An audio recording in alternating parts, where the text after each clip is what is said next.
Welcome everyone. I want to call this meeting to order. Today is January 20th, and this is the Finance Administration Committee and a special meeting of the Board of Directors of the West Basin Municipal Water District. So with that, we will go ahead and determine if we have a quorum. EJ Caldwell, would you please do a roll call? Yes, Mr. Chairman. Director Tommy Favai. Here. Chairman Scott Houston. Here. Director Desi Alvarez. Director Don Deere. Here. Director Gloria Gray. Mr. Chairman, we have a quorum. Great. Is there anyone from the public wishing to speak? Mr. Chairman, we have not received any requests for public comment, though this meeting has been held both in person and virtually. If there's any member of the public that would like to speak, please indicate so by raising your virtual hand.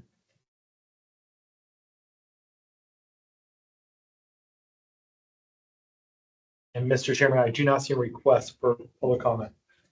Okay, great. Thank you. Let's see. No presentations today. Correct? We'll move into the action calendar. Item 5A, approval of minutes. EJ. Yes, Mr. Chairman, item 5A begins on packet page 4. And for this presentation, we have Desiree Quintero, our manager of administration. Good afternoon, members of the committee and board.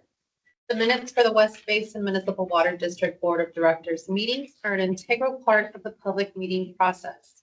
Minutes provide a history of the actions taken at meetings, informative not only for members of the public, but for other stakeholders as well.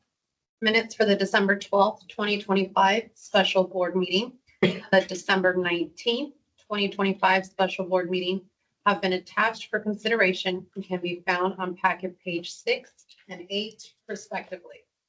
With that, I would like to read the recommendation that the board approve the December 12th, 2025 special board meeting minutes and the December 19th, 2025 special board meeting minutes. Thank you.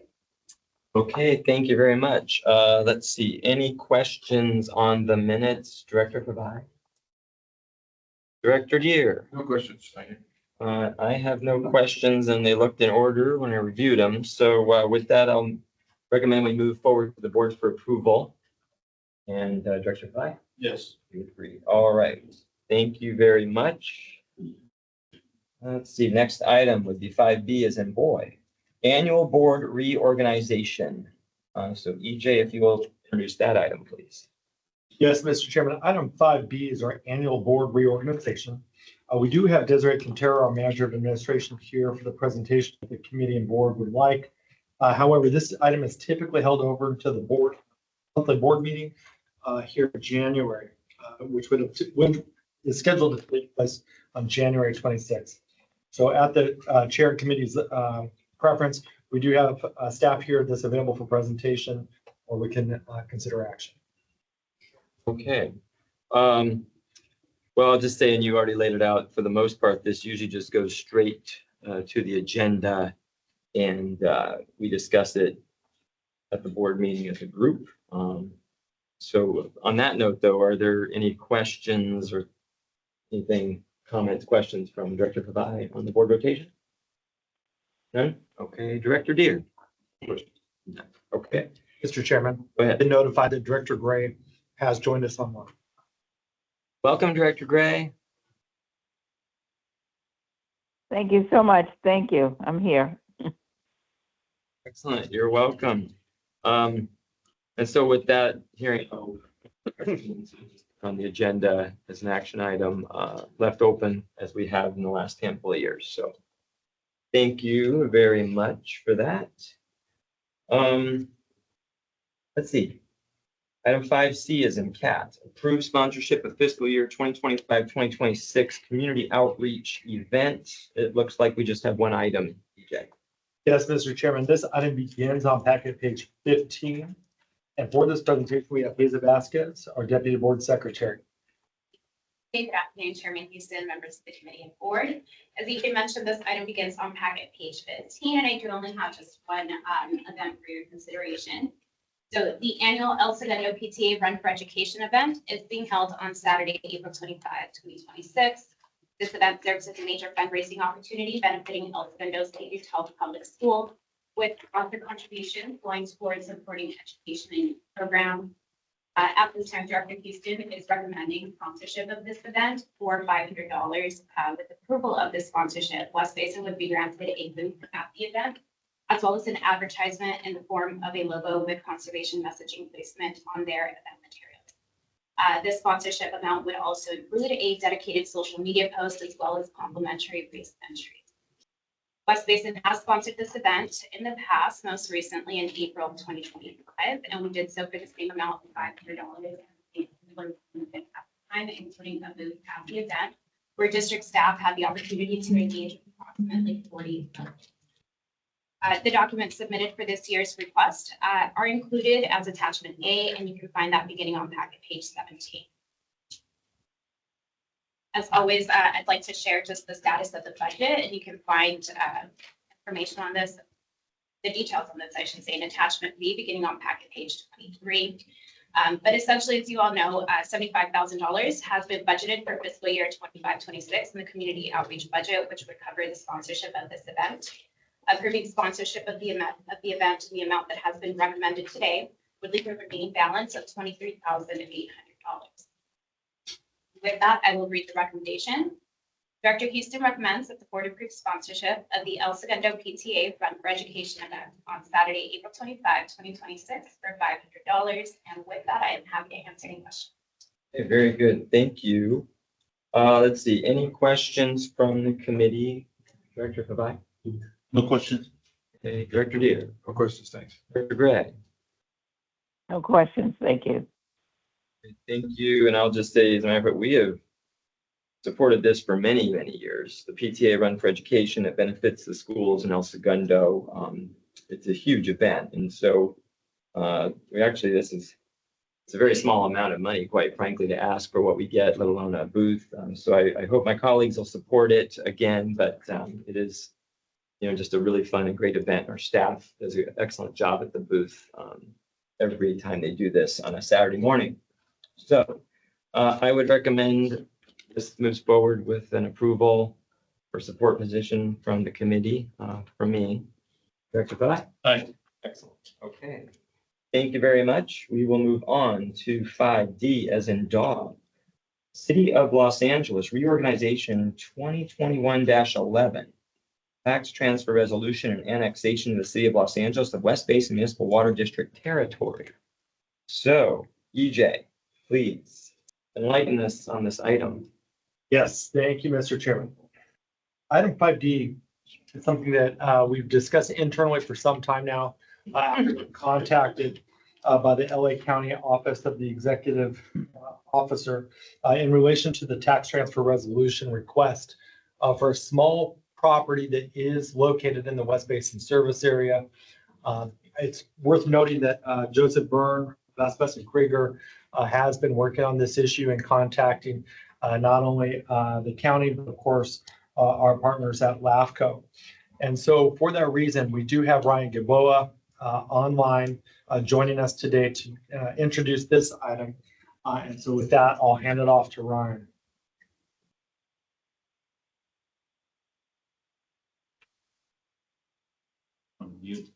Ryan, you're muted.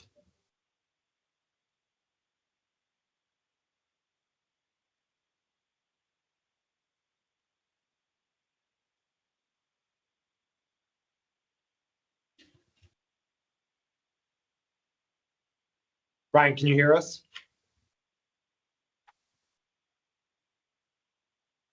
Get the preview. This is page 24. 24.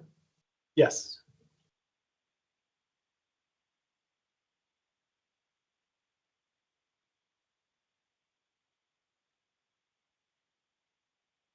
Ryan, we can't hear you. Can you hear us? EJ, this is Joe. He just texted that his mic is not working. If we could give him a moment, and I'm sorry, I would present, but I'm at the airport and was listening in, and Ryan was covering for me. If we could just give him one more minute, and if not, I could try to do it here. No worries. We can wait a second, Joe, and I see it looks like Ryan dropped off, so maybe he's going to try to log back in, or he could call in, worst case.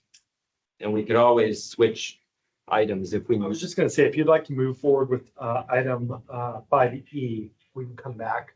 Now hey, Joe, we'll jump to the next one for a minute, okay? So I'm gonna go ahead, we'll move to. Thank you, 5E Director as in Houston. Edward. Oh, yeah, no problem. Let's see, 5E is in Edward, adopt resolution number 01-26-1229 and resolution number 01-26-1230, financial policies, EJ. Yes, Mr. Chairman, item 5E begins on packet page 53. And leading this effort, we do have Wendy O'Kelly, our Chief Financial Officer. So I'll hand it off to Wendy. Thank you, EJ. So this item for 5E is an annual review of our district financial policies. This is where staff recommends and updates to ensure that we're remaining current and compliant with state law and aligned with best practices and industry standards. So on page 53 and 54 of your packet, there is a summary of recommended updates to our investment financial policy and then also our debt policy. Most of the recommendations or updates, they fall into three main categories, which are going to be statutory changes, best practices, and then also industry standards.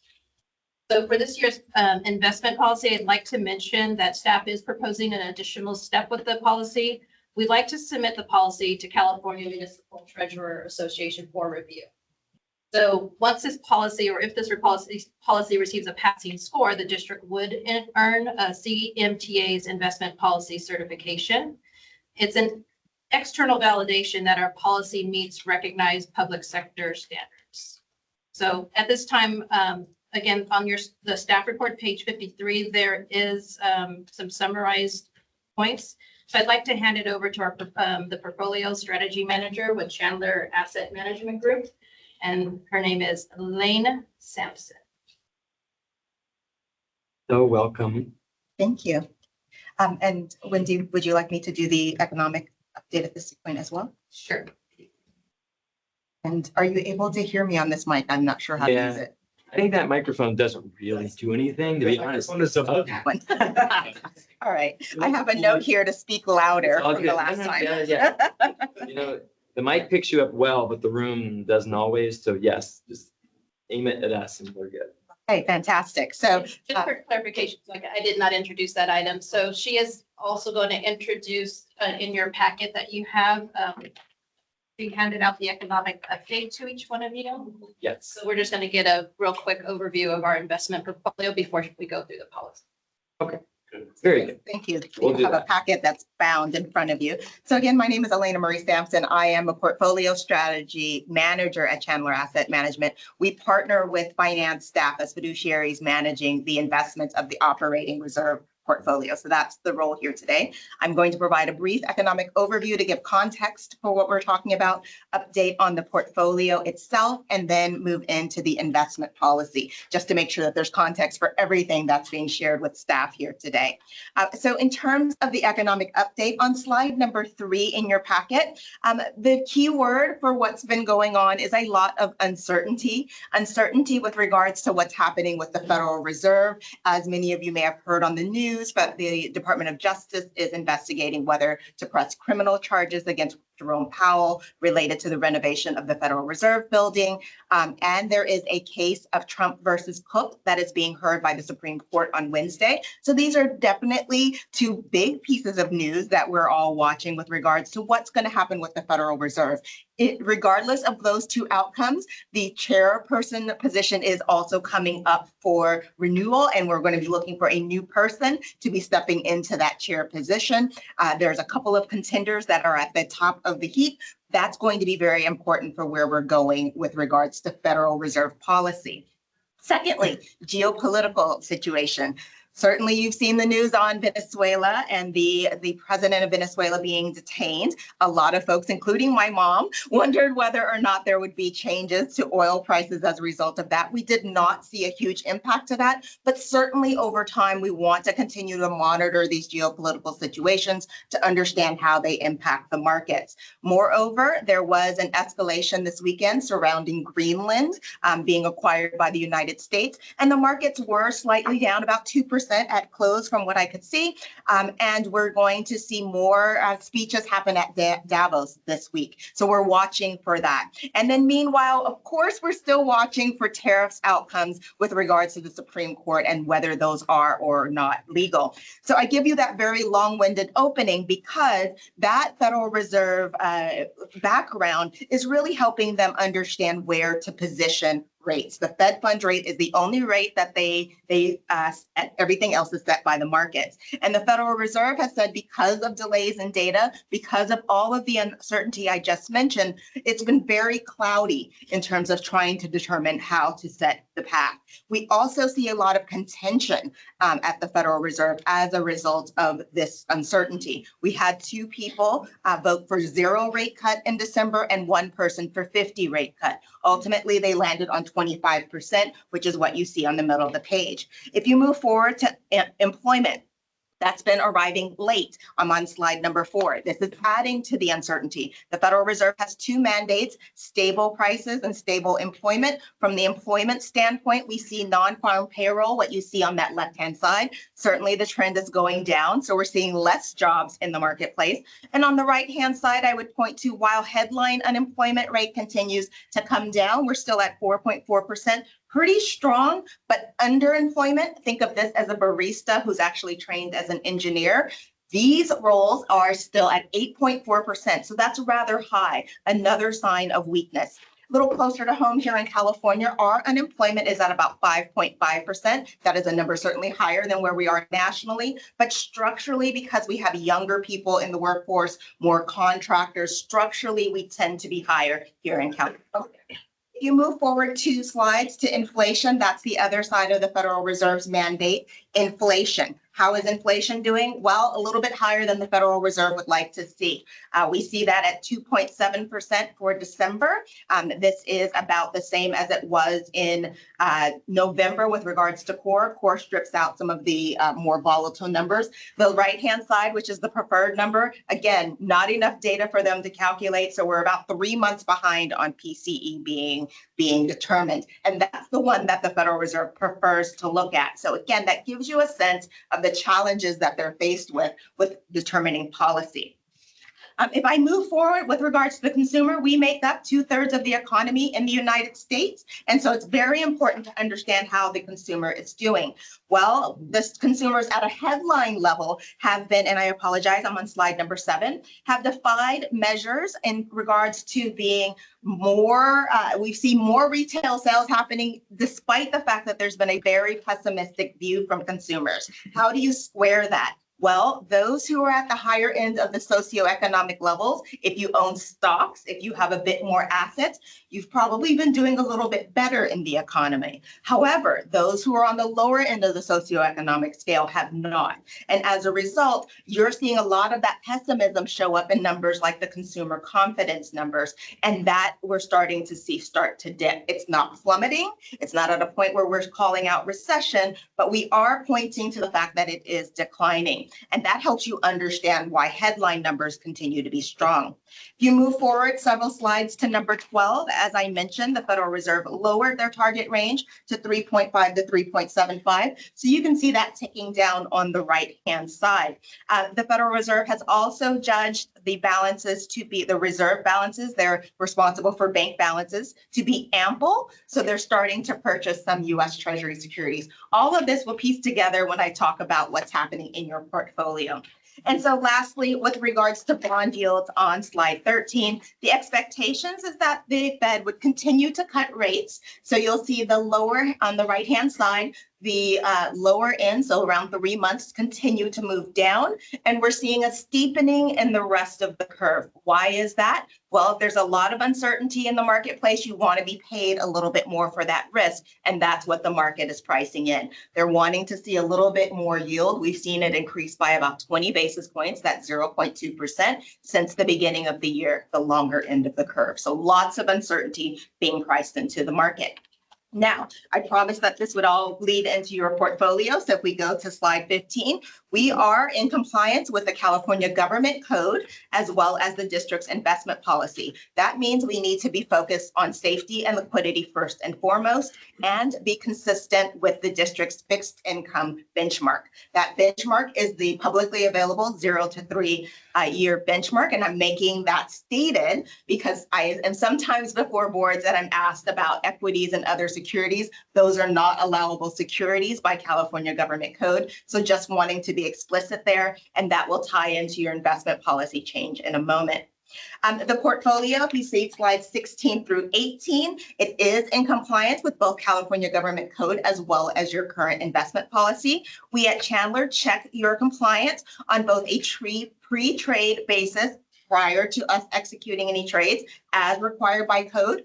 We also execute nightly to ensure that the portfolio remains in compliance with the portfolio as best practice. The total portfolio, which the staff reports on and is listed here, is in full compliance. If I move forward to slide 19, this shows you the overall characteristics quarter over quarter for your portfolio. You will see that we are continuing to maintain a duration, that's the second line, of 1.36, which is slightly higher than your benchmark of 1.33. Duration is a metric that's a little bit better to use than maturity in terms of what the total time to maturity of your portfolio is. And the reason you want to do that is if you have securities like callables or anything that may become due a little bit sooner than that final maturity date, duration shows that your final maturity would not. So that's more of a recommended use and term within your portfolio.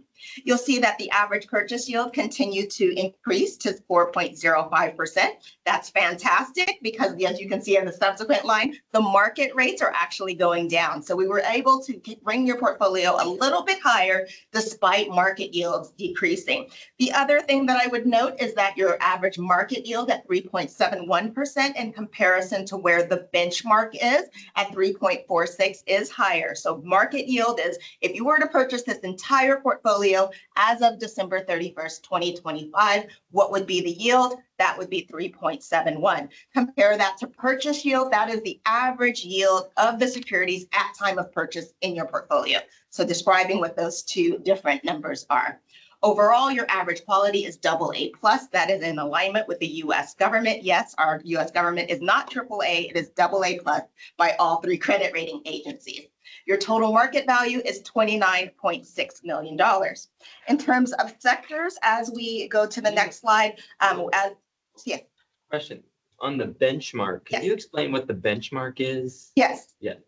So there's California Government Code allows public agencies to purchase securities between 0 and 5 years.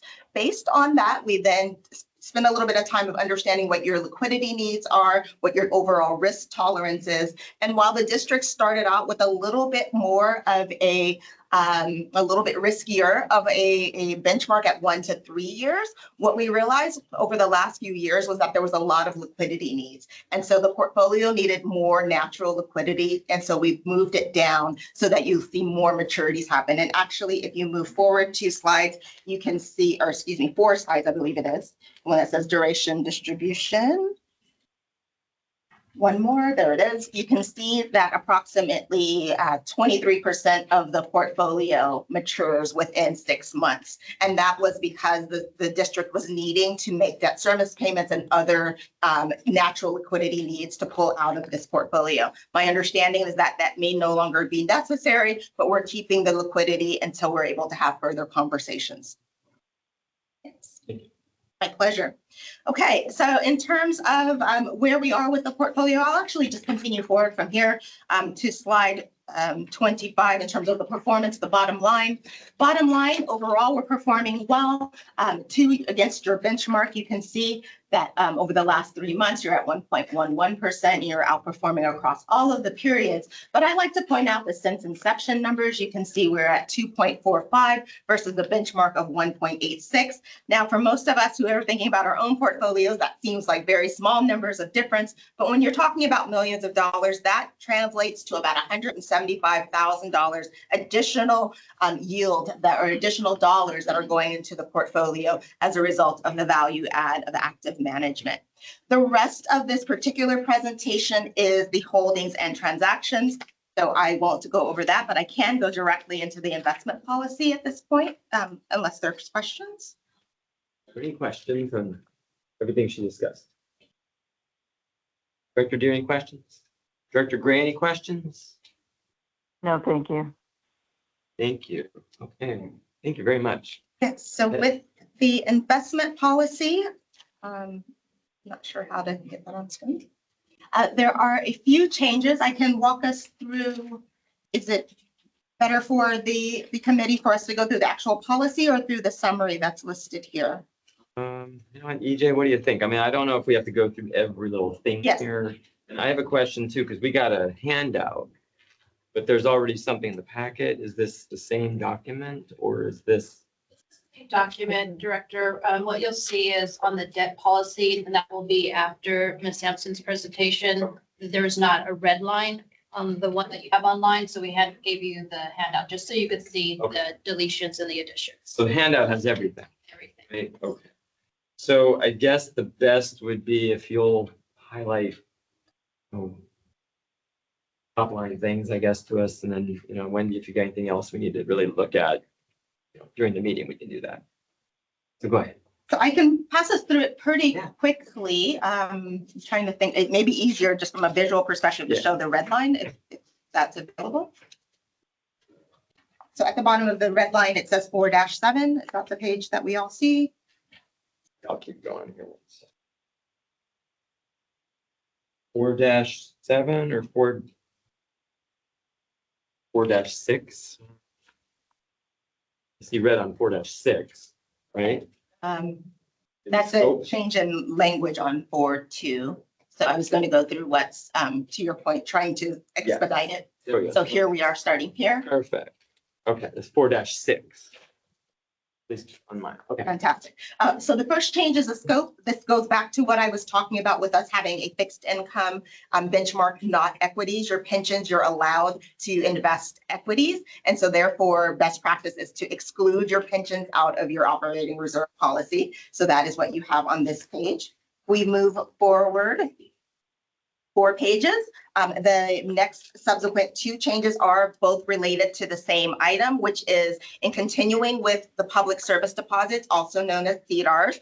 The district already participates in these type of asset classes. We are suggesting that you explicitly list that as an allowable security within your investment policy and state how they are managed with regards to FDIC insurance versus collateralization. There are 2 sets of rules that are in California Government Code and summarizes that within your policy. The other part is that CDIAC has recommended, and this is what's on the subsequent page, the allowance of up to 50% of the portfolio to be allowed to be in the deposits. I will note that the district does have a dollar amount of funds in your bank policy with regards to how much can be limited, but this is about the amount, the total portfolio and the amount that can be in the portfolio. And what's important here is your policy implements it. The bank policy implements changes. The investment policy gives scope of what is eligible or allowable. And that's why we're trying to keep in alignment. Keeping in alignment and making sure that we do it annually really helps to make sure that you're staying in best practice with the various industry organizations. But more importantly, from what I see from clients, is if you skip a couple of years, you find that you're out of sync and some of the language no longer matches. And so it really is imperative to make sure we keep up with what's happening. The last point I'll make here on this particular section is that CDIAC has put forth a CDAC, was the California Debt and Investment Advisory Commission out of the state. They are being tasked with ensuring they have a number for what this should be longer term and not just the sunset that's been happening for the last few years. So right now it's sunsetting in 2031. They are tasked with giving us a final number by 2030. So right now it's 50% on this particular item. So moving forward to the point of keeping it brief, I will move forward 2 pages to commercial paper. And this is the more substantial changes to the investment policy. And I will state that I used to be a credit analyst, so I really am particular about this section. My understanding is that your attorneys also reviewed this section and they appreciated that this is more in alignment with what is allowed. So let me explain what this is, because otherwise it may seem like it says the same thing twice. There are 2 ways a company or a trust can issue commercial paper, and being able to distinguish between the 2, you did not have that in your policy. A corporation has a particular size and a particular amount of, you'll see there, total assets, versus the second section is the trust. So you have a number of asset-backed securities that are issued through a trust, which is very distinct than the corporations. Therefore, those trusts have short-term ratings, not long-term ratings. So we wanted to make sure that those are distinguished in your investment policy. Moreover, as you continue to look down, you'll see that commercial paper, similar to what I just described with the placement deposit services, you're allowed to have up to 40% of your portfolio in commercial paper. This was extended this year, January 1st, through 2031. That same Senate bill that did that extension also updated the terms for the maximum amount of days within maturity date for commercial paper. Now, I will state that may seem like it's just an extension of number of days, but this is actually an alignment with federal government law with regards to commercial paper. There are 2 kinds of commercial paper in the marketplace. One kind that focuses on general operating reserves, that was allowed up to 270 days. There is a second kind of commercial paper called 4.2, which allows up to 390 days at the federal level. Our California government code was out of alignment with federal law, and therefore this update allows us to be in alignment with how they're actually structured at a federal level. So that's what this change is about. We've always been allowed to buy both kinds of programs here in California, but our law was not in sync with federal government code. So I wanted to make sure that that was clear. We're not just simply extending. And so there are other governing entities, and we certainly make sure that we're in alignment with all the other commercial paper regulations there. So that was the main point on those sections with commercial paper. Moving forward several pages to number 16, says no more of the portfolio will be invested in 10% of the portfolio for a single issuer under supranationals. Back just a wee bit, please. There we are, supranational. So a supranational, the California government code allows up to 30% in your total portfolio. And there are 3 supranationals that are allowed: the International Bank for Reconstruction and Development, International Finance Corporation, and Inter-American Development Bank. So all of those 3 are allowed 30%. We are recommending as a risk mitigation strategy to not allow any more than 10% of each one of those issuers in your portfolio. At present, the way code is stated, you could have one of them at 30%. We really recommend limiting the amount for each issuer. It's a supranational. Is that a term not familiar to you? This is a multinational organization based in Washington, D.C. that issues U.S. dollar denominated securities for the purpose of economic development of member countries. So these various institutions that I just mentioned, they're all AAA rated, which is better than the US government, pointing that out. They are supported by dozens, and in the case of the first 2 are actually supported by more than 180 member countries. And so they are very well backed by the global entities. And so that's what gives them their AAA rating. This is part of the reason why California introduced them to our code. And if there's any interest, I can also send a write-up on that. Before you go on that, so the number 4, that's the red one, and it's you all are recommending the 10% to us, which is in this code. Yes, correct. Yes, that's best practice in terms of risk mitigation, not being too heavily weighted in any particular issuer. California Government Code and best practice tends to recommend a limit of 5 to 10%, depending on the specific section of the code. We're applying that recommendation here. Yes. Okay, and I'm getting down to the the end here. Prohibited securities, that's forward 2 more pages. We are limited, California Government Code suggests a limitation of any security with a forward settlement more than 45 days. Anything needs to be less than 45 days. These are typically municipal securities, and it helps with cash flow. And municipality may find that it's in their best interest to trade today, let's say, but actually cash flow purposes in several days from now. So that becomes more in alignment. The other part of this, which you see at the very bottom of this paragraph, is again the U.S. government. Previously, our California Government Code said if you had a 0 interest rate security, that would not be eligible. As you remember, we had securities that the U.S. government issued that were down to 0% that would have been ineligible for purchase if not for this phrasing. That has been extended to 2031. And then the last change that I will note is a couple pages forward. Yet again, it changes from various appropriate benchmark under performance standards to selected market benchmark. So that's again why I was emphasizing you want to know what your benchmark is and that it be publicly available as opposed to various appropriate. We wanted to be more specific about it being a market benchmark. And those are the changes. Thank you. Lot. Thank you, by the way, for rushing through that. You did a great job. Thank you. Okay, so with that, is there anything else to add, Wendy? Yes, I have Please. a separate little section. I do have PFM on the line. They are our financial advisors. So we went over the debt policy with PFM, but I will go through the 3 points. And if there's any questions, either of us will be able to answer, hopefully. And there's no questions on the investment policy. I think so. Any questions on that? Okay, I think it was pretty clear overall. Yes, yes. So in the last section of the report, it does highlight the 3 changes, the updates recommended for the debt policy. The first one being the debt financial. This update does. Just what page are you on? So I kind of. So it is going to be on page 92 of your packet. There is a strike through that you'll see on the handout, or if you're looking in the handout, it is on page 4-37. Oh, sorry, I apologize. I gave you commercial paper. And then move forward.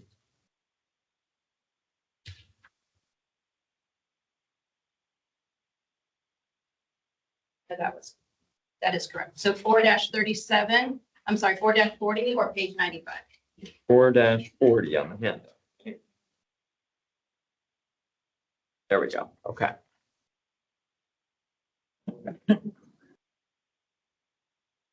Go ahead. Okay, so the WIFA loans, the update is, it's basically clarifying that what we're specifying in our policy without the update is that we're looking and just taking into consideration the low cost financing options when there's more to consider than just the cost of financing. So the other circumstances that the paragraph outlines is going to be inclusive of the market as well as taking in consideration, I'm sorry, I want to get the 2 mixed up. So basically, while the policy states that the low cost option is attractive, the policy is basically taking the idea and taking market conditions and then also the specifications of the project and marrying those in together with a more cost-effective approach. So if you look at the policy 4-1605 debt financing, it is focusing on one, and we're just trying to bring in those other 2 concepts. So when we do look for debt financing, it is not just based on cost. So the strike through, I don't know if you're able to see that, does say the district will evaluate the use of applicable WIFA for qualifying capital. We're striking that comment and saying for qualifying capital, the district will evaluate the use and applicability of these type of loans and consider the other terms. which are the market conditions as well. Thanks to me.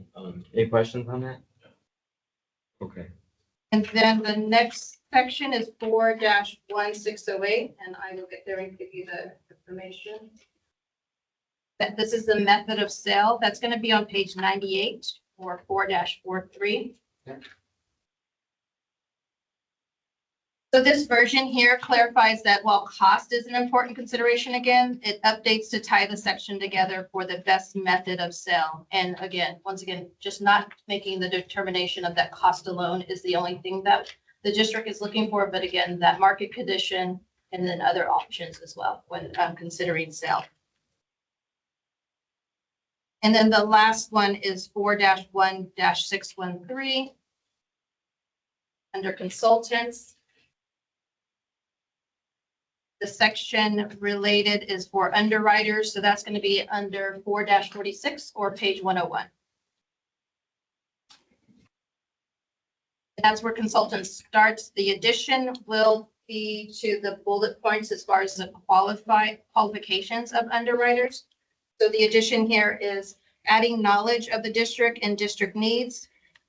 And basically the suggestion to add this language just strengthens those qualifications that we're asking for the underwriters. If someone's going to underwrite a loan for the district or a bond, we want to make sure that not only do they have all those other financial understandings, but they also understand the district singular and then the district's needs as well. That's interesting because it says, yeah, criteria to be used in the appointment of qualified underwriters. So how do you measure that they have the knowledge of the district and its needs? So it would also be on their past qualifications and information that they give us in that proposal of who they've worked with previously. Yeah.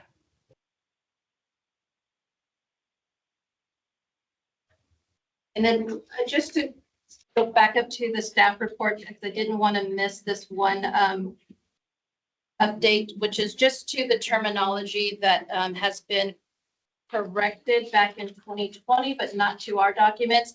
And it's a term that we use now, which is the Annual Comprehensive Financial Report, or the acronym ACFR, has been changed to that from CAFR. So that was in 4-1.104. So that was as well a suggested change for this update. Okay, that's just a minor change per se, right? Oh, I found it. I got it. And as I mentioned, I did have Darren Hodge and Louise from PFM on the line. If there is any other further questions, they might be able to ask. For you, you're finished with your part, right? Yes. Any questions on any of that? Any questions, Director Deere? No, okay. Questions, Director Gray? Okay, I will say that I know it was a lot, and I think that to me, it's very clear. So thank you. And our legal counsel has approved all of this and That is correct, and assisted with the formation of the resolutions that you have before you. Okay, wonderful. So hearing no other questions, I think we're good. So we have, this is an action item, right? So, That is correct. oh, was that Director Gray, you there? Did you have a question? Yes. No, I don't. Oh, I'm you sorry, I did? didn't answer before. Thank you, though. Thank you. Oh, good. Oh, okay. Okay, so let's do this. I think we need to read the recommendation, don't we? So why don't you read the recommendation and then we can give you our feedback. That the board adopt the following resolutions to incorporate the additions and changes to the respective financial policies. Number one, resolution number 01-26-1229, resolution of the Board of Directors of the West Basin Municipal Water District adopting a statement of investment policy.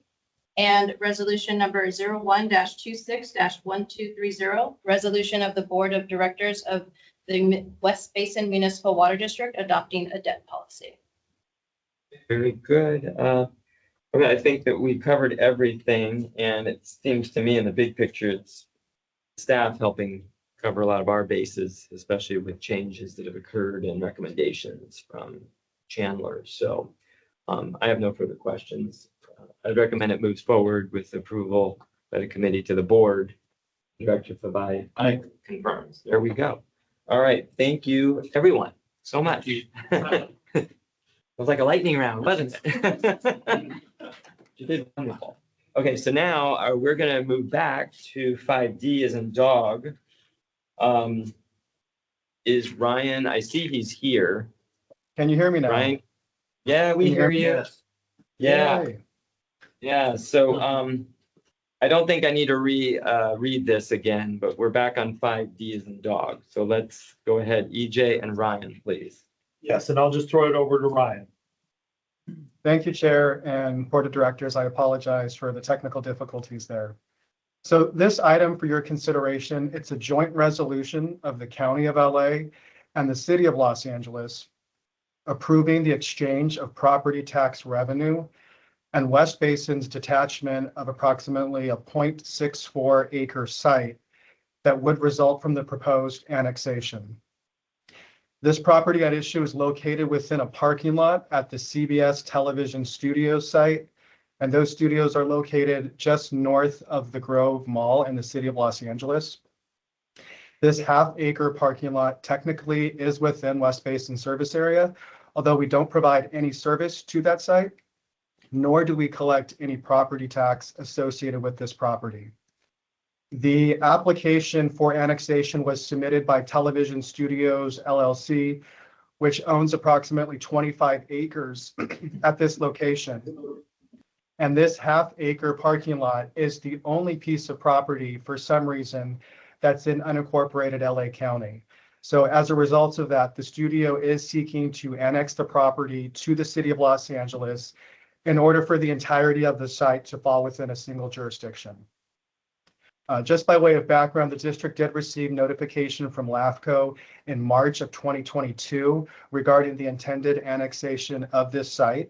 It appears it took a couple of years for both the county and the city to approve the terms of the annexation and the tax transfer.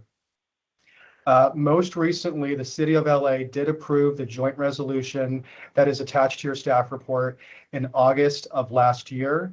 But since this impacts West Basin service area, the agencies have sought the district's approval for this resolution. As mentioned in your staff report, there is no fiscal impact associated with the approval of the resolution. And the recommendation before you is for the board to consider LA County's request to approve the joint resolution associated with the annexation of this approximate half-acre property and for the detachment of West Basin from this specific property as well. And with that, I'm happy to answer any questions. Well, thank you, Ryan. Any questions? Director Havad? Director Deere? No questions. Director Gray? No, thank you. Thank you. I guess my only question is, how did we have this location? Is this from way back when it was the unincorporated portion, or this? Yes. The city? There are, if you go back and you look at the West Basin service area, the city of Los Angeles, under their charter, have several limitations as far as providing service and actually servicing areas outside of the city limits. So all these unincorporated portions of LA County that are served by the city of Los Angeles, though they are not within the city limits, are typically outside of their service area. And so West Basin Municipal Water District does have several portions of our service area in and around those areas that are unincorporated areas. And they're all outside of the city of Los Angeles city limits. It's important to note that we have worked very closely with Paul Novak, the executive director of LAFCO. Obviously, one of our directors serves on LAFCO. And we have given very clear indications that we are very protective of our service area, as any special district would be. This one, because it is simply just a parking lot and it does provide service to the adjacent property that legal counsel just mentioned. This one we felt we could consider and bring to the board for your consideration. We really do not see any negative implications, as we do not serve them any water, and as Ryan mentioned, they do not pay any property tax to the West Basin service area. Whose division is this one in? This would be your service area. I mean, that's what I thought, but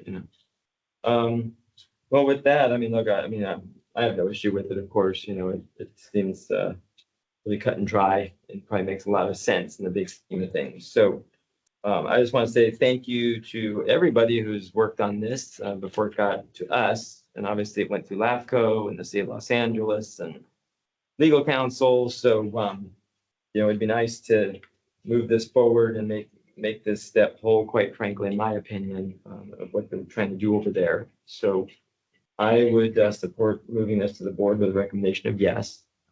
Director Fabai? Aye. He concurs. And with that, I think we're good. So thank you, Ryan, for that report Thank you. very much. Okay. With that, we're on to, we have one more action item, huh? 5F as in Frank, renew purchase agreement for VMware software license. So EJ, go ahead. Yes, Mr. Chairman, this item begins on packet page 143. And for the presentation, we have Albert Plimpton, our Senior Information Technology Analyst. Afternoon, Director.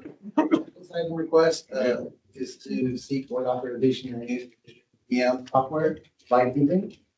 West Basin has relied on VMware for over a decade to operate its virtual server environment. To kind of give you an idea of what that really means, virtualization is the process of allowing multiple servers to run on individual or to run on shared hardware. So we're not running 50 servers on 50 physical servers. We're running 50 servers on less physical servers. This allows us to improve our efficiency, flexibility, system reliability, while reducing physical infrastructure needs. Why is this item coming forward? Mainly because VMware was acquired by Broadcom and significantly changed its pricing models. These changes eliminated perpetual licenses, which is what we were using before, and introduced subscription-based licensing with increased higher minimum requirements. As a result, the district's annual renewal cost increased from $35,000, or a little bit under $36,000 last year, to roughly $73,000, $74,000 this year. And we were just recently notified of this, otherwise we would have planned sooner for it. The importance of VMware to the district's operations. It supports all of our mission critical systems and applications. Over the years, we have built multiple dependent systems on it as well, including our backup solution, disaster recovery systems, and our core infrastructure tools. These systems are tightly integrated and designed for use with VMware. Did look at alternatives after we received the price quote. While other platforms exist, migrating at this time would require a full rebuild of our environment, including new servers. Put that into perspective, our current servers cost roughly about $250,000. We'd have to have a whole new set of servers to do that. I was afraid you're gonna say something like that. Go ahead. It would also require replacement or reconfiguration of all of our backup and disaster recovery tools. It would demand significant staff time and potential consultant support. We would use a platform. It would introduce some operational risk and downtime as we move these systems. When factoring in these costs and risks, migration would be more expensive and more disruptive at this point than renewing VMware's licensing. And because of that, our recommendation is to renew the VMware licensing as the most cost-effective and least disruptive solution. It'll allow us to maintain our operational stability, avoid system downtime, and continue leverage infrastructure investments. However, during the renewal period, staff will continue to evaluate alternative platforms. As we look to purchase new hardware, we will also look to see about moving to a new platform, see if it's cost efficient. And with that, I have the recommendation Go ahead. that the board authorize the general manager to enter into a purchase agreement with GovConnection for the renewal of VMware software licensing for a period of 1 year through January 9th, 2027, for a total not to exceed amount of $73,973.76 and future year renewals as needed. Very good. Thank you. Let's see. I'm gonna open to questions. Questions from Director Havan. No questions. Questions? Director Deal. Director Gray, any questions? No, thank you. Thank you. I'll ask him, but I'll be quick. I'm not going to belabor it because I'm more curious, and it's so interesting too, because obviously public agencies and we've got our own needs, and we've only, we probably only have so many these organizations that really appeal to us or really work for government, right? So now these ones, it looks like, so it says here, we have utilized VMware for about 10 years now, right? 10 years. So it's been a long time. I mean, probably my whole time on this board. So, and then this company Gov Connection, Yes, right? sir. They're the vendor or, They're a reseller as part of Reseller. we're buying it through a cooperative agreement. They're a reseller of that. okay. So no matter if it was through them or someone else, VMware is the product, Yes, right? sir. Okay, which I don't see any change happening at least for a while. You all are doing this for a 1-year renewal. It basically went like twice the price, right? And that 1 year coincides with the replacement of our hardware as well. Okay. We're looking to replace our hardware next year. Mm-hmm. So as part of that process, we're also going to look to see if it's viable to move platforms at that time Okay. and cost effective. So again, personally, it is what it is. We got to go through with this. And I appreciate that you all looked at some options, but I guess, and this is a topic for down the road for all of you, but how when we go forward with new equipment, upgrading systems, things are changing faster and faster now. How we look at what the options are when we lock something in and we don't get the hiccups, that we can't account for. It's more of a statement than a question, but I think it's going to be tricky. It probably is tricky for a lot of public agencies right now, what we do, because we don't want to get, these surprises. You have to highlight that as well. We did look at some other public. Mhm. Unfortunately, it's agencies of our size that are being hit hardest. Yeah. Larger agencies purchase more licensing, so they're not getting hit as hard, although they are still seeing about 50% increases. Yeah. So it's not as significant as the 100% increase, but they still are seeing significant increases. Well, again, it's because of our size and because of the number of servers that we have in place. Mm-hmm. Okay. So I guess what I would, and this is more like when you all bring this type of thing back, or maybe in our budget process or something else, can you just give us a little broader explanation of what you think is going to happen a little bit? Because, some of this is long-term planning, like a 5 years out, push into 10, but 5 years. I mean, what's going to happen in the next 5 years as you continue to replace, upgrade equipment that, it's going to be, it's hitting the end of its life, if you will, and things do faster and or what's in the cloud or not. I don't know. You all know all this way better than I do, but at the end of the day, we got to be able to manage costs, right? So it is what it is. We have no choice, in my opinion, but to unfortunately move forward and authorize this. But I'd love to just understand the little bigger picture for the board in the future, what you all think may happen and how we can insulate ourselves. That's all I'm thinking right now. Yes, ma'am. Okay. So any other questions? I think. All right, with that, I would recommend that this moves forward to the board with a yes for approval, EJ. And Director Favai, I think he concurs. So thank you very much. We will move into our information calendar. We have item 6A, the annual workforce diversity report. EJ. Yes, Mr. Chairman, this item begins on packet page 147. And for the presentation, we have Danielle Manzano, our human resources analyst, here for you to present. Thank you. Thank you, EJ. Good afternoon, members of the committee and board. As EJ mentioned, I am here to present agenda item number 6A, the annual workforce diversity report, beginning on page 147 of the packet. In accordance with West Basin Strategic Business Plan, the Human Resources Department is presenting the 2026 Workforce Diversity Report, which reflects the demographic breakdown of the district by race, gender, and occupation of all 49 West Basin full-time employees, as well as our 7 West Basin interns. This is current as of January 2026. In this report, we compare all demographics to all of Los Angeles County. The information regarding LA County derives from the U.S. Census Bureau's 2024 American Community Survey, which is the primary source for producing population and demographic information about America's changing population, housing, and workforce. Just some background on this, the Equal Employment Opportunity Commission also known as the EEOC, is responsible for enforcing federal laws that prohibit discrimination based on race, color, religion, gender, sex, national origin, age, disability, or genetic information.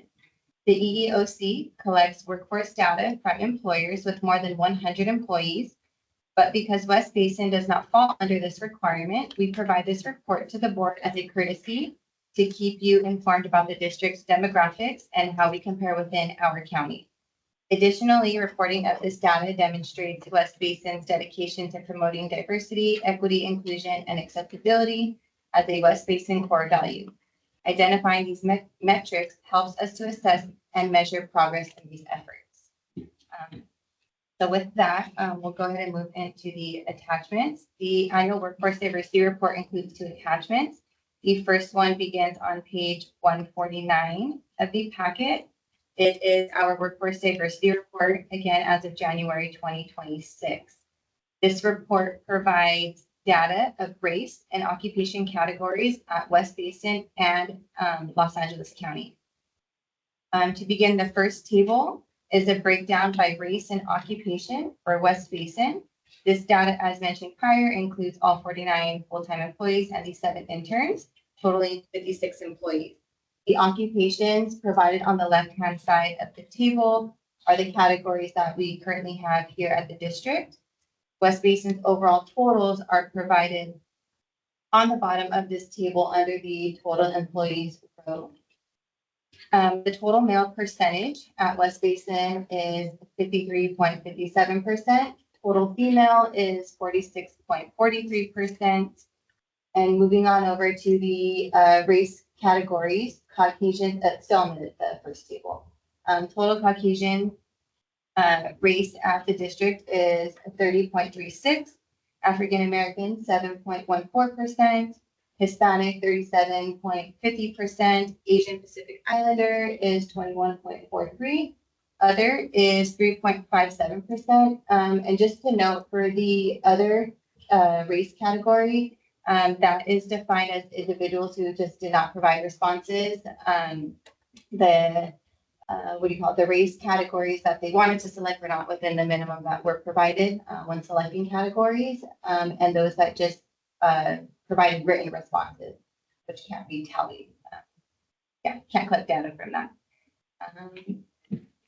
The last 2 tables on this report are provided by the U.S. Bureau for LA County Workforce as of 2024.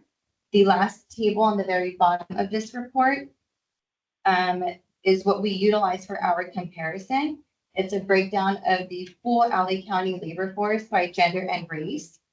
According to the available data, the full LA County labor force male percentage was 53.02%. Female percentage was 46.98%. For the race, again, for the race categories, total percentage of Caucasian, 21.04%, African American, 4.69%, Hispanic, 32.43%, Asian Pacific Islander was 10.81%, and again, other 31.02%. That will be it for our first report. The second attachment on page 150 of the packet is our 2026 Workforce Diversity Report based on raw percentages as of January 2026. So the next few slides of this packet are more of a visual of all the numbers that were just reviewed on the prior report. So I'll kind of just peruse through these pages with you. The report provides, again, a visual. Page 150 represents the gender breakdown of all 49 again, West Basin full-time employees, 7 West Basin interns. Page 151 presents the gender breakdown of Los Angeles County's full labor force.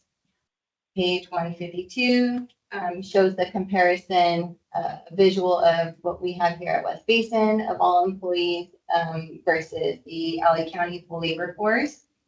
Page 153 shows the racial breakdown percentage of all West Basin employees. Page 154 shows the breakdown of the LA County full workforce. And lastly, page 155, again, will just be West Basin's racial breakdown and the LA County racial breakdown of data collected. And that actually includes the annual workforce diversity report for 2026. I'd be happy to answer any questions. Very good, thank you. Let's see, so number one, this is an informational item, so there's nothing to really do but take it in, and I think it's really interesting. But I would say, Director, provide a thought, comment, question. Yeah, I love this report. Is this the first time you've done a report like this? No, Or is this like an annual thing, Yes, annual report thing? it's done annual. Over time, it changed a little as far as like the different charts and what we. Almost equal. almost- Men and women in West Basin, almost, I've seen that number. Last year it was the opposite. Let's try to do better. Give more women. Okay, yeah, that's it. Very good, thank you. Director Deere, Thanks. Director Gray. Yes, thank you. Thank you for the report. I couldn't hear everything, but can you tell me how West Basin numbers compare to LA County by race, please? Yes, we are actually above all of the data except for the category of other, which again was just defined as those who did not provide responses, had written responses, or their categories, race categories did not fall within the minimum that were provided. Yeah, I'm Yeah, I feel asking like- specifically. I would like specifically by race. Go by race. Oh, by Tell race. me what the numbers are. Okay, sure. Yes. Sure. I'll start with West Basin. So here at West Basin by race for Caucasian, we have 30.36% for compared to LA County, which is 21.04%. African American percentage at West Basin, 7.14%. LA County, 4.69%. For Hispanic race category, West Basin, we have 37.50%. For LA County, 32.43%. Asian Pacific Islander at West Basin, our percentage is 21.43%. LA County is 10.81%. And the final category of other at West Basin, 3.57%. And LA County, 31.02%. So we've excelled in every category compared to LA County numbers, correct? Correct, yes.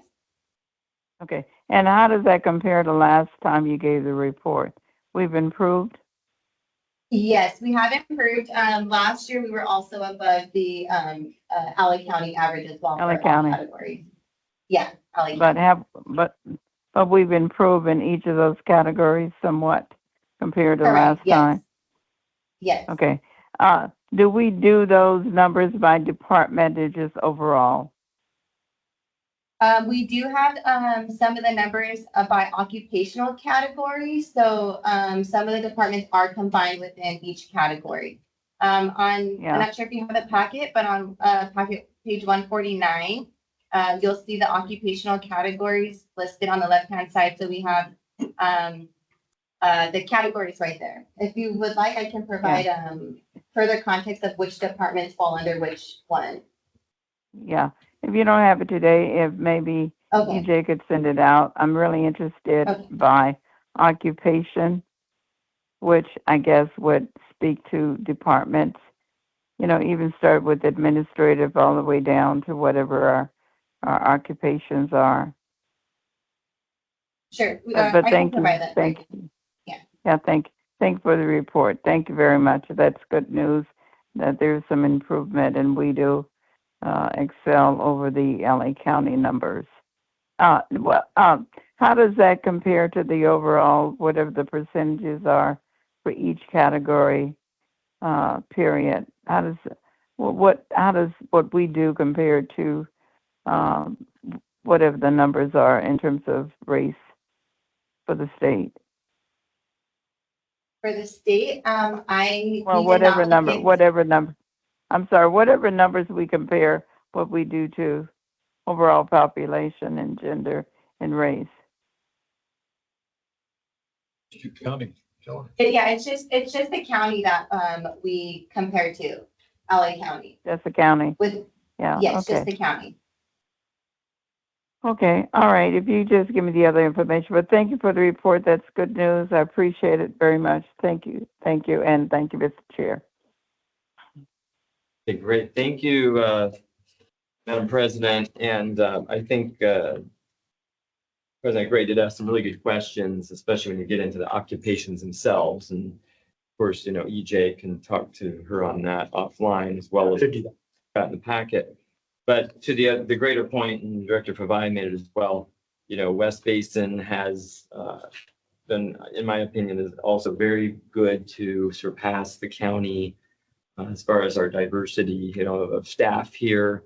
If you're going to compare the full county workforce to us, and we are small, but we have been really, in my opinion, exceptional to make sure that we have a very diverse staff here. So we don't just talk about it. You see the numbers, you see the data. And personally, I'm proud of that. And I'm proud of it in this region because, we represent a very diverse area of ethnicities and economic levels too. So this annual report just always showcases that we are living, I guess, what we kind of talk about amongst ourselves, but we showcase it every day here. And I want to say thank you to everyone involved, HR and, management team, that we pride ourselves on that. We try to make sure we're reaching out and finding the most diverse pool of applicants. We're hiring that pool. And, we get great employees who, whether they stay with us short-term or long-term, but they're also going out and doing wonderful things in the world. We all know that. So anyway, thank you for this. I also enjoy this report, Director Pavai, because we've been doing this for quite a while, and it's always enlightening. And I think the staff knows the board has pushed hard on it, and you all delivered. So again, thank you very much for that. Mr. Chair, could I make a few Yes. comments? Yeah, Madam When you President, go finish. ahead. Go ahead. Thank you.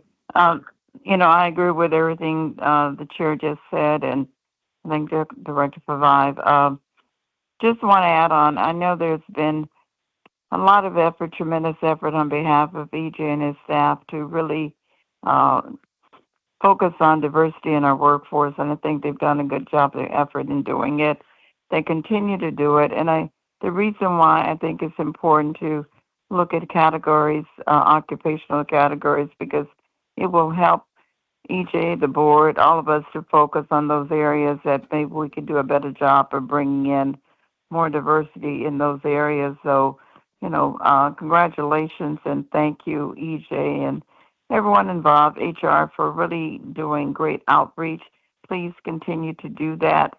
And again, I hope that the information in the categories, occupational categories, will help us focus more on bringing in more diversity in those areas. So thank you again to staff, EJ and his staff. Thank you. Great. Thank you, Madam President. So with that, we'll go to the information item 6B as in boy, fiscal year-end 2025 annual comprehensive financial report and audit results. EJ. Yes, Mr. Chairman, this item begins on packet page 156. And for the presentation, we have Wendy O'Kelly, our Chief Financial Officer. This item covers the district year-end 2025 annual comprehensive financial report, along with the results of the independent financial audit. Each year, the district is required to have an annual audit of the financial statements audited by an independent firm to confirm that the information is accurate and free from material misstatements. On page 158 through 275, the committee did receive a copy of the annual comprehensive financial report, also known as the ACFR. And what I want to do right now is just provide a high-level overview of a few of the year-end financial results, focusing on imported water, recycled water, and then just our overall financial position.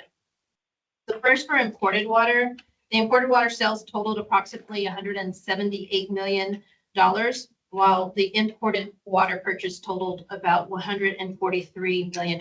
That results in a net revenue of $35 million. Then on the recycled water side, water sales totaled 49 million and the costs were about 53 million. This did result in a net loss, but I'd like to point out we're seeing a continued improvement in the recycled water area than in prior years. And then third, overall financial position, West Basin's net position increased by $9 million. This improvement was primarily driven by high imported water sales, increase to our RSC, reliability service charge, and then also reduced recycled water cost as well. And then finally, we did see an improvement in our debt coverage ratio of 1.85, and that did exceed our policy targets. And it just, again, shows that strong financial capacity that we can meet our debt obligations. And so in summation, just looking at the district's conservative budget and our disciplined spending, these are some of the main factors that will contribute to our long-term financial stability for the district. And so that concludes the high-level report. I did want to turn it over to Scott Mano. He is with Roger Anderson Malloy and Scott LLP, otherwise known as RAMS CPA, which is our independent audit firm. And he's online to give us those audit results for our audit year engagement 2025. Hello, can you hear me? Yes. Yeah. Thank you. Thank you, board members. I'm actually going to turn it over to Monica, and she's going to do all the dirty work for me. So thank you.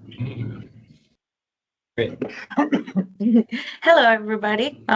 Thank you for having us. And so just part of what we are here to present is kind of what we did over our process of the audit. So we work in conjunction with management. Thank you to the finance team for the great job that they did helping us achieve a successful audit this year. And so for management's responsibilities during this year, as with any audit, is to prepare financial statements in accordance with generally accepted accounting principles or GAAP, to maintain complete and accurate financial records, to establish and maintain comprehensive framework of internal control, including controls to prevent and detect fraud, adopt sound accounting policies, and provide reasonable accounting estimates. Seems like as you're going through here, we've seen present policies and review everything, so there is plenty of overview of that. With that, our responsibilities as auditors then is to audit those financial statements prepared by management in accordance with the generally accepted auditing standards and governmental auditing standards. Also, for a special district using the state's minimum audit requirements. And then the main goal is to express an opinion as to whether the financial statements are fairly presented in accordance with GAAP. And we provide reasonable assurance, not absolute, in our opinion, as of June 30th, 2025, financial statements, it was an unmodified opinion, which is a clean opinion. That means that we did not find anything to report. We did not have any issues.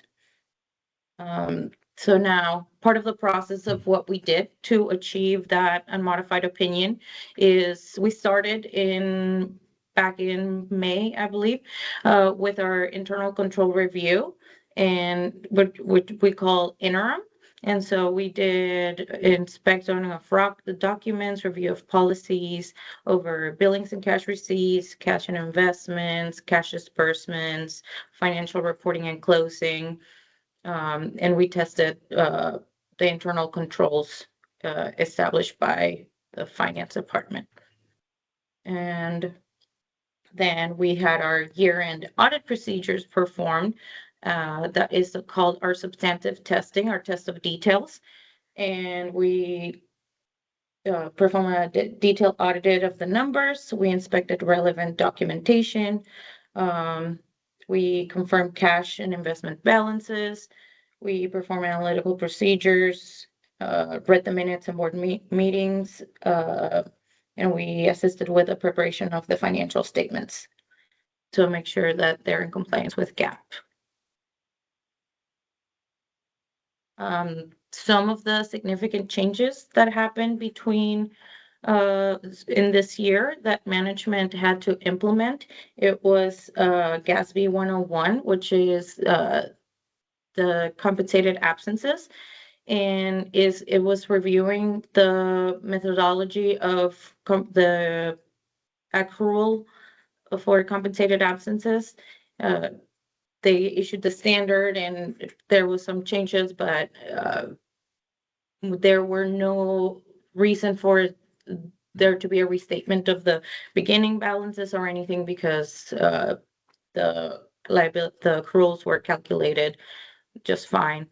And then GASB 102, certain risk disclosures require any disclosure of any concentrations in constraints. And if any triggering events, West Basin did not have any, so there was no disclosure needed for the district. And then with that said, then we issued our independent auditor report, which like I said earlier, we issued an unmodified opinion, a clean opinion. We also issued, which you should have a copy of your report on internal control over financial reporting. Very long name. We also call it the GAGAS report. That's if during our interim testing, we might find any deficiencies of internal control or any non-compliance with any of your policies. And we did not identify any deficiencies and we did not identify any non-compliance with any of the policies. So everything's good. Lastly, we also issued our SAS 114, which is our communication to you governance, about any misstatements, any difficulties with management, difficulties working with the district, and we had great, solid, smooth audit, nothing to report. So with that, that's it. I don't know if you have any questions for us. Any questions from the committee? No questions. And from Director Fry, any questions, Director Deere? Any questions from Director Gray? Okay, I do not have any questions on this part. Is that your final part too, Wendy, or? Mr. Chair. Yes. Mr. Chair. Yes. Go ahead. Mr. Chair, I have to leave the call, so thank you. Okay. Thank you. Thank you. Okay, no worries. I have to leave. Thank you Thank very you so much. much. Bye-bye. Bye-bye. Okay, so Wendy, Just with the ACFR, I just would like to make a final statement that this is a very lengthy process. And so although I started in February of last year, I do want to acknowledge Wendy Nakamura for the audit results as well as Stephanie Clemente Finley, and then also our staff, Sandra Ruiz, Stephanie Soto, and then even oncoming staff, Jose as well, Flores, that helped in this audit results. And so we all get to kind of wear a little feather in our cap for the results. and actually, I want to say thank you for mentioning and acknowledging it because it's easy for us to see these really quick reports, but I know that a ton of work went into them. And I think Rams has been with us for a number of years now, if I'm not mistaken. This is their 6th year. Yeah. So great job to you all, Scott, and your team. I want to say thank you. And I'm glad that, because I know when we've had anything that came up, staff addressed it quickly. It seems like this year, we've been running a really tight ship and that goes to what Wendy said with this team and working with you all. So I'm just, it makes me very proud as we go through these processes that this district always responds and corrects things and takes action internally and behind the scenes. And you did that. I know the last couple of years when anything came up that was a little funky or whatever, it was taken care of right away. And I appreciate that. What I want to say at the end of this is I actually want to say, I really like what Wendy mentioned, a conservative budget, because that's what it is and that's what it was the last couple of years. We've been very conservative financially here. And I know that, you know, staff worked hard as the board pushed and, you know, we cut a lot of things back, which I think has helped our budget numbers work better rather than anticipating more revenue than what we realistically could get. So I just want to say, I like the verbiage. You mentioned it, a conservative budget, and I think that's what we've been trying to do here. And the other thing is that we know that the recycled wastewater usually, you know, it's a financial loss in most cases here, right? I mean, we don't make money on the recycled wastewater, right? EJ, basically. That is correct in the sense that, we're not a not-for-profit utility. Secondly, you know, the subsidies that we've been provided over the decades that we've been producing recycled water have helped to offset our costs. So we are now kind of shifting our business model to recoup those costs as we move forward. Yes. And so I think a lot of folks in the, you know, outside of the industry and in the region probably don't understand that. But at this moment, a lot of recycled wastewater projects may or may not completely pencil out. It's not a secret in the industry, if you will. But to see where we have tightened it, at least this year, that's really good. I'm looking forward to see, you know, with our new contract operator, how much better we get. But it's an evolving situation. And so I think that however we work on ourselves, but then as the industry, so at the end of the day, we want to do more recycle wastewater, no doubt about it, but it's not cheap. And so I'm just saying, I see the staff doing a great job to try and, you know, make it break even as much as we can. And then what can we do in the next handful of years with a lot of uncertainty, as we were just, you know, we heard the word, but uncertainty on so many levels, even with our own technology and the wastewater product coming in and potentially another source, on and on and on. So anyway, I just want to commend you all for these numbers. I think, you know, it's one of those things, how we continue to parlay that to the broader public, you know, EJ and staff, that wastewater recycling, it's a very expensive operation. You know, at the end of the day, I believe it's the right thing to do. It definitely secures a lot of us on water supply. But, you know, financially, it doesn't always work the way we think. So anyway, but this is good because we tightened it up, at least so far this year, right? So, all right, well, that's my speech, if you will. Anything else, Director Favai, or you? No. You're learning stuff all the time too here, right?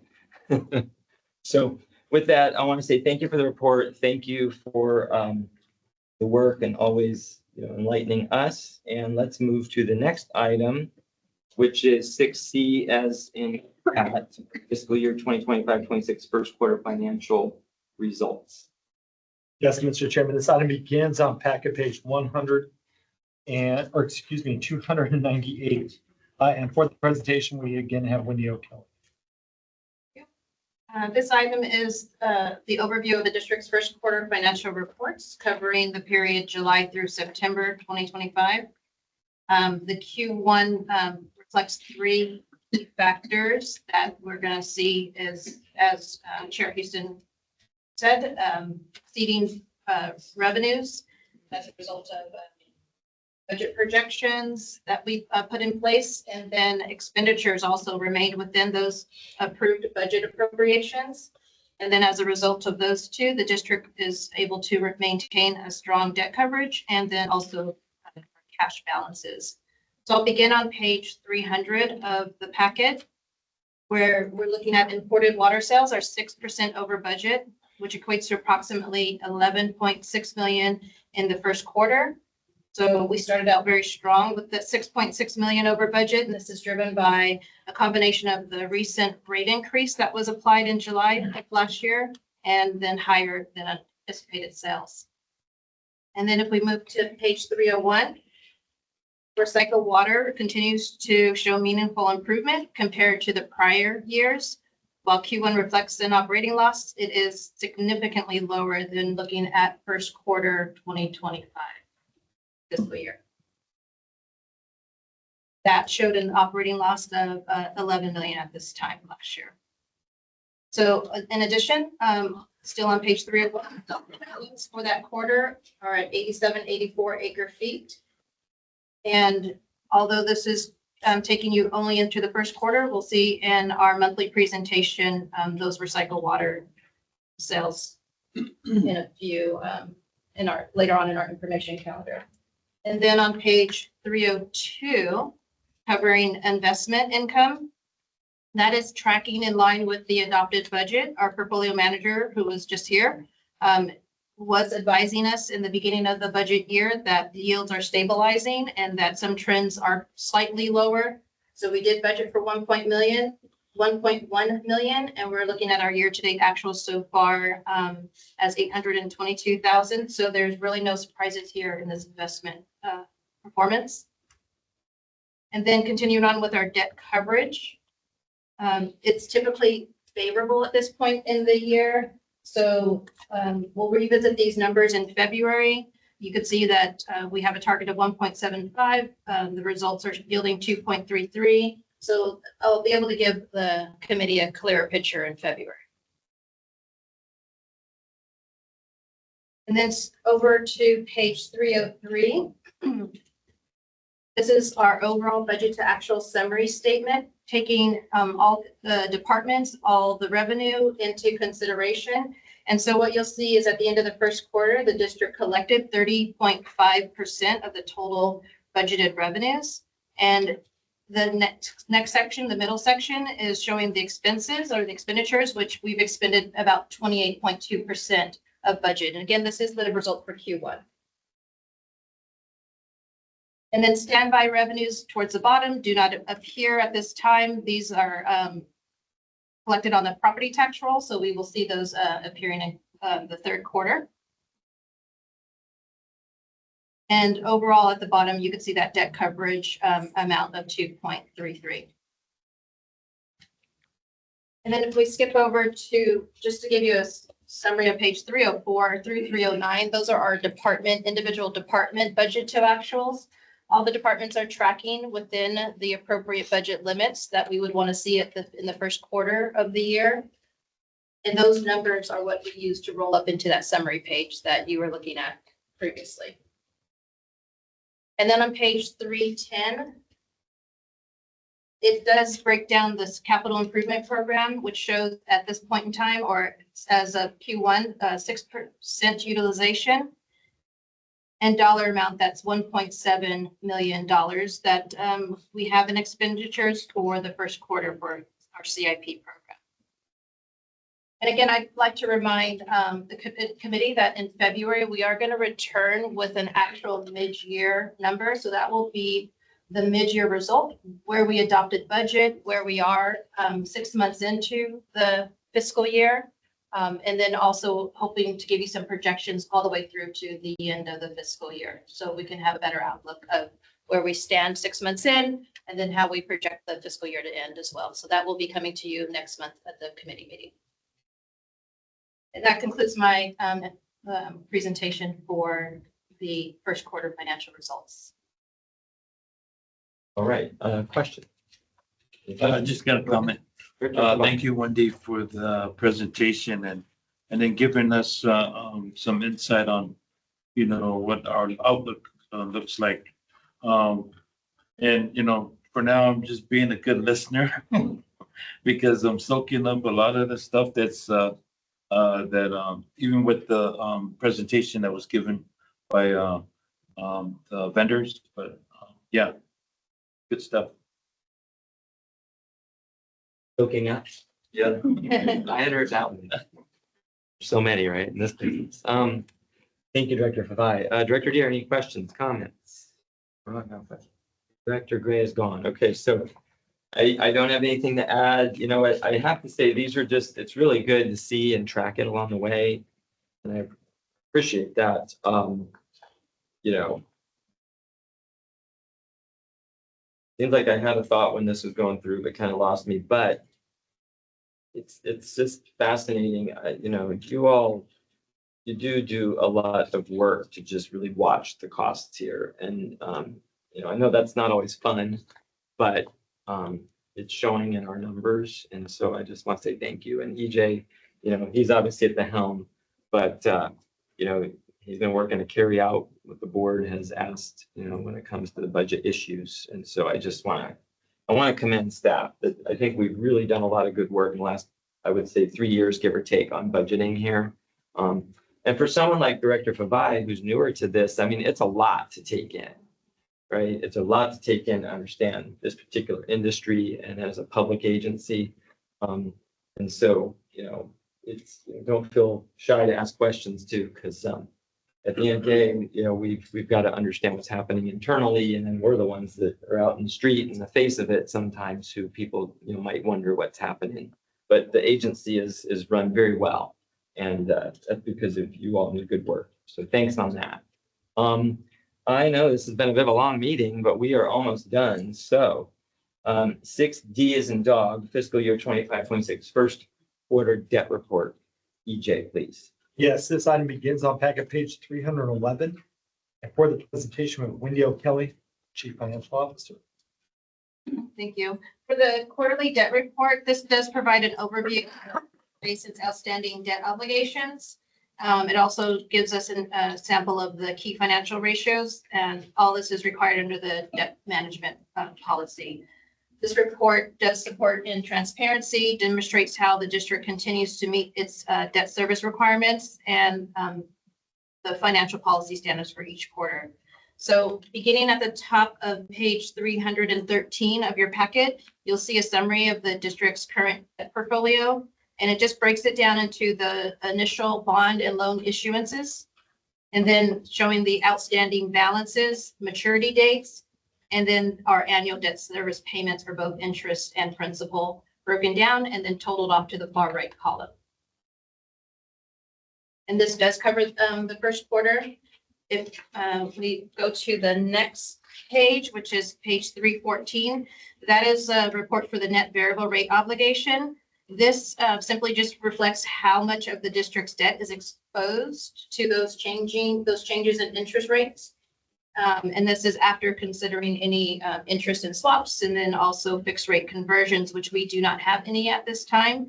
And also we don't have variable rate debt at this time. So this effectively is a zero exposure at this time, but we keep this report in the packet just for continuity and also for that institutional knowledge. And that concludes my debt report. Very good. Any questions? No question. Questions, Director Deere, none? No questions. All right, thank you. So let's see, we are going to go to 6E as in Edward, monthly financial report. EJ, please. Yes, Mr. Chairman, as you said, this has been a long meeting, so I want to thank everybody, not just for the reports, but also for your attention to these matters. We are trying to present the best information available every month. And this, of course, is our monthly financial report. So Stephanie Clemente Finley will be presenting the item, and it begins on packet page 316. Thank you, EJ. Good afternoon, Chair Houston and committee members. I will be presenting the agenda item 6E, information calendar, monthly financials report. As required by West Basin Municipal Water District's administrative code, staff is required to submit various financial reports to the Board of Directors to keep them apprised of the financial condition and future needs of the district. So can I request that we go to agenda packet page 316? And there are 5 items that will be presented here covering the month of December. And then our first item is on 318 of the agenda packet, the demands list, which lists our disbursements for the month of December. On page 321, the total disbursement for the month of December is $17,536,635.13. Of that, 73% account for the Met bill and 13 are accounted for the Jacob bill. I'll pause for any questions. Question? No questions. Go ahead. And then next, I request that we go to our second item on page 323. which is our cash and investments report for the period ending December 31st, 2025. I won't spend too much time on this because Eileen has thoroughly presented the quarterly report, but our total market value as of December 31st, 2025 is 82.7 million. Higher than last month due to some monies that we received from PV Lateral Standby and California Water Services. Any questions in regards to the cash investment report? Okay. And then now I go to the top of the page.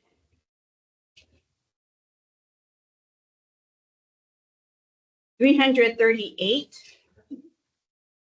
And that's our imported retail water sales. For the month of December, sales total or acre feet totaled 6,618 acre feet, bringing the year-to-date total at 46,335 acre feet.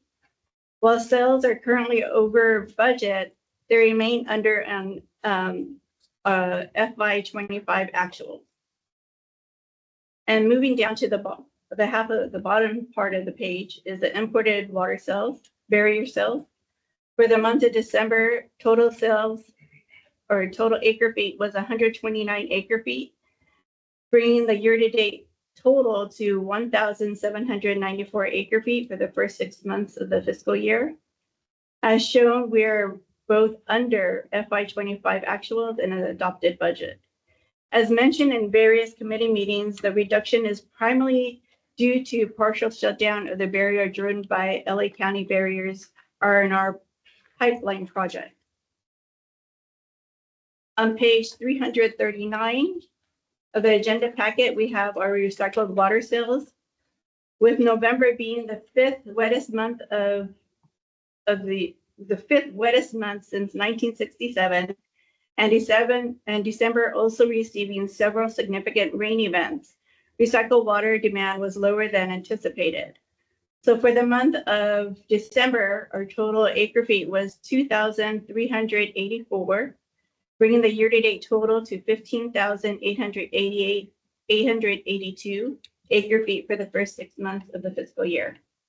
As shown, we are currently under both FY25 and the adopted budget. And the chart also illustrates the breakdown between the barrier, refinery use, and disinfected criteria customers. Any questions in regards to our water sale?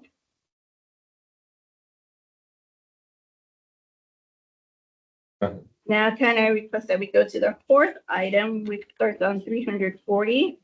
The Directors Conference and travel expenses for the first 6 months ending December 31st, 2025. Total year-to-date is 13,545.71. Our annual budget is 75,000, leaving a remaining balance of $61,454.29. And finally, our last item on page 341 gives us our executive management and staff travel expenses, totaling the first 6 months, $44,955.58 of an annual budget of $101,000, leaving a remaining balance of $56,044.42. This concludes my financial report, and I'll be happy to answer any questions. Thank you for your time. Okay, thank you. Let's see, any questions on anything? No question. No questions? Any questions, Director Deere? Okay, I have no questions. Thank you. Very thorough report. And I can see everything's in the packet. So if we need to look back, we got that. So with that, we'll move forward in the agenda. So item 7 is closed session. We have no closed session today. Director comments or future agenda items. I'll start with Director Deere. Well, it's pretty obvious. It's been a strange year for us in terms of our sources of income. What's been happening with our money, but I think I should still be commended for doing a fine job. Thank you very much. Good, thank you. Director Abad. I just want to say thank you to the staff for the comprehensive reports. It's a learning session for me. But, it's just great just to, just to hear all the good stuff that, that the department is doing and stuff. So thank you. Cool. Thank you. And I'll just echo that again. Really appreciate you all. I'm not here to just constantly sing your praises, but it's the truth. You do a wonderful job. Obviously a number of us have been around a long time. We've all worked together for years. But, we run a really great agency and we do have a good reputation out there. And financially, I think that we live up to that too. So, when I give you the praise, I truly mean it. With that, I am looking forward to as we start to get into our budget cycles so we can, get into the weeds of some of the things we've talked about and flagged for general manager and management to talk about. Also, thinking long-term, like where those water sales are going to be, where's that technology going to be, where, that software issue, et cetera. Bless you. It's a lot, constantly a lot of moving parts. And in a public agency sense, I think that people sometimes just don't realize how much goes into this, right? And I would say that the board is very supportive of your efforts, but also we're here to parlay that to the public. That, we're all doing everything we can to run this as a very efficient and excellent agency. So thank you for that. With all that said, the next meeting is scheduled for February 17th of 2026. And with that, we are adjourned. Thank you.